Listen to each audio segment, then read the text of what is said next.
Hello everyone and welcome to our first Excel exercise series. As we finished a theoretical session, it is of importance that we work our way through all of the relevant Excel exercises which you can find within your textbook. What I'm going to do now is walk you through the first exercise in Excel. It's the worksheet called exercise 1.1. Now, once I include data into this worksheet, you will then be able to successfully complete exercises 1.2 up until 1.4. What we are going to look at is vital concepts or elements that comprise the income statement, namely the sales, cost of sales, gross profit, controllable expenses, and our occupancy costs, and ultimately arrive at our restaurant profit or loss, depending on how we manage through all of the expenses that we enter. So let's first have a look at sales. Now, sales is very important because it helps us identify our revenue. A revenue is a source of income for the restaurant. So in this case, we get revenue via food and beverage. So the first revenue that comes to us is food, and we're going to enter the food revenue as 1,120,964. And the second source of revenue is our beverages, which is at 465,200. So once we insert these two numbers, the auto sum automatically calculates our total sales, which is a total of food and beverage sales.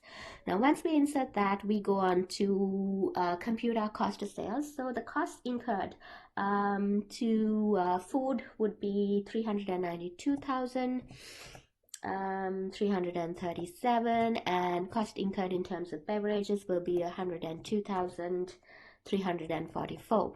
Once we insert the two numbers, we compute our total cost, which is the total of food and beverage cost, and then we arrive at our gross profit.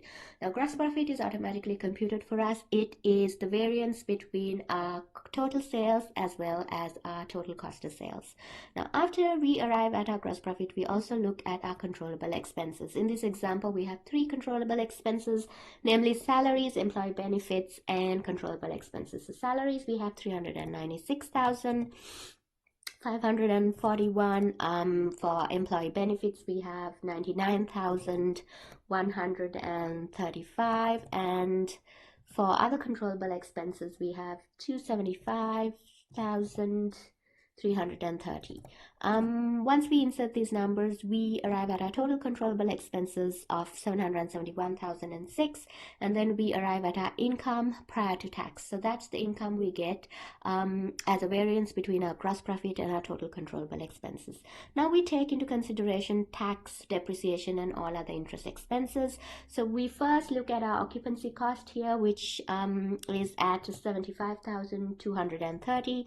We also take a look at our interest expense, which is at 25,600, and we also take a look at our depreciation expense, which is at 79,099. So once we insert these numbers, we arrive at our total, which is 179,929, and then the variance between a total and our total controllable expense will give us a profit or a loss. In this example, it is a restaurant profit of 140,000. I hope this is useful for you, and this will give you some insight and help you then work your way through exercise 1.2, 1.3, and 1.4. Thank you for watching, and have a good day.